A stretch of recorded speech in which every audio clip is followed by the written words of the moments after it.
Hello and welcome to my channel. I'm driving a lesser car this week. It's hell.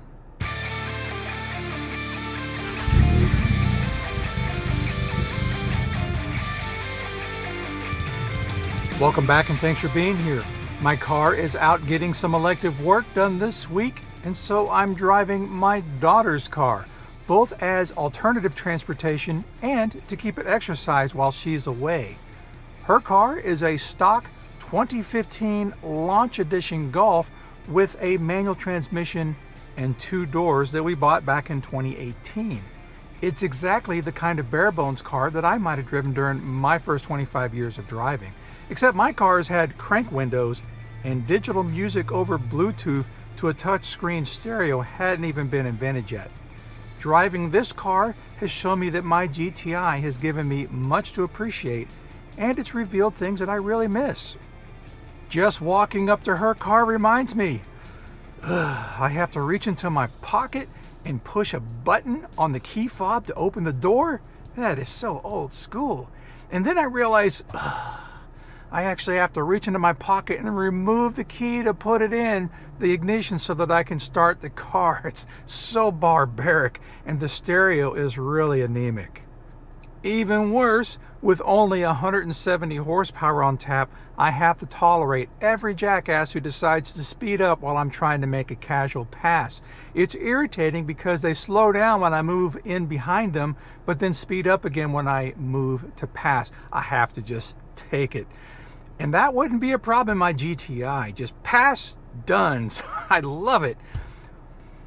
One thing that has surprised me is how incompetent I've become at backing the car into my driveway or a parking space. Sure, I can do it, but I find myself dipping the mirror so that I can really watch the lines and see how close I am to the curb.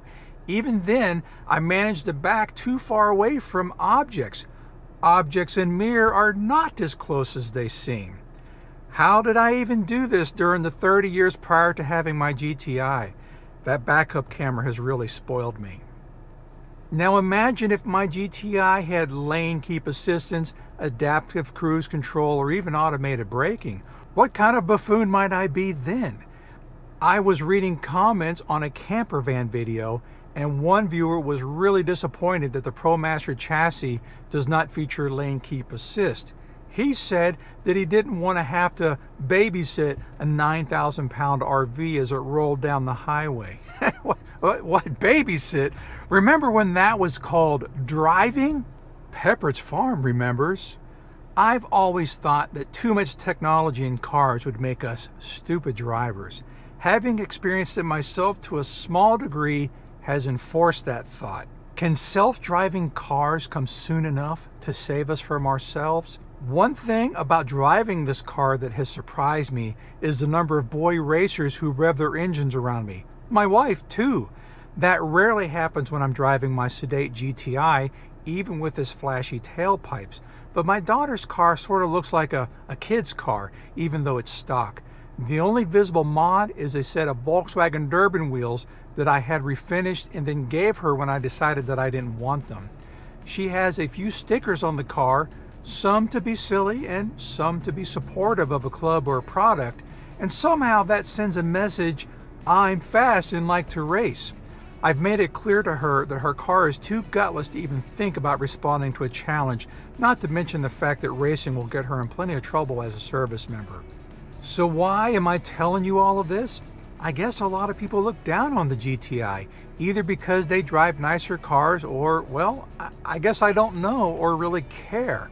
But returning to a modest car like this basic Golf has given me reason to really appreciate the amenities in my GTI, even though it's fairly close to a base model itself. This Golf takes me back to a simpler time and reminds me that it's a great option for those who are looking to avoid debt, get out of debt, build wealth, or live a simple and cheap life. I hope this car empowers my daughter to avoid the pitfalls of debt that plagued me for much of my adult life. I tell her the same thing that I tell anyone: freedom from debt is better than the alternative. This secondhand Golf has been a great tool for that. Anyway, thanks for listening to my musing. I'll see you next time. Take care. Volkswagen Golf. Not the best, but maybe just what you need.